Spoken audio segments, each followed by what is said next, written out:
Hello, I've come out of the Brambleolai kitchen today to give you a tutorial on how to turn an everyday Easter cake into something a bit more special. So I've created a style-led design for you that's quite creative and got an understated cool touch. It's quite simple to follow.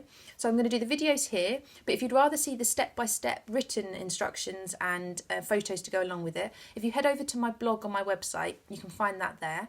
And also in that blog post is a list of the items and tools that you'll need to create this.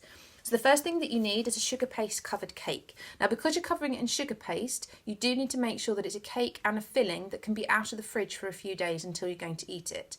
And that's because you don't want to be putting sugar paste into the fridge because it starts to cause condensation, which could then affect the design that you put on it.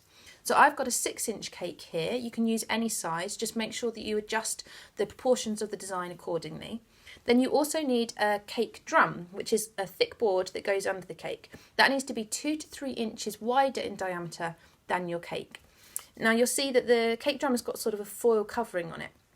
I like to cover my cake drums in icing, but that is personal preference, you don't have to. But you do need to make sure that there's some sort of barrier between your cake and the drum, because this foil coating shouldn't really come into contact with the cake. So if you don't want to ice the drum, do put a piece of greaseproof paper under the cake before you stick it on. You need to stick it on with a bit of royal icing and make sure that it sets firm. So ideally you need to leave these overnight so you get a nice firm surface and that it's well stuck together.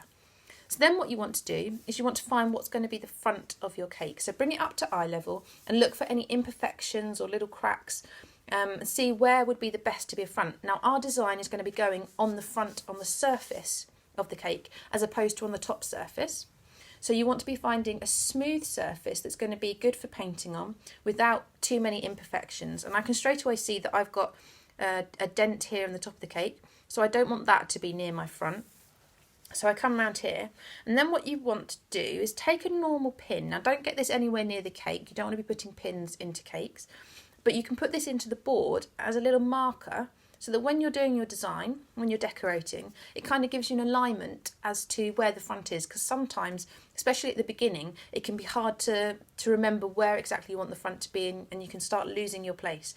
So just insert the pin, not fully, just so that it sticks out, and that'll come out at the end, no one will see it, but it just gives you that guide for when you're decorating. So once you've done that, we can then move on to the next step.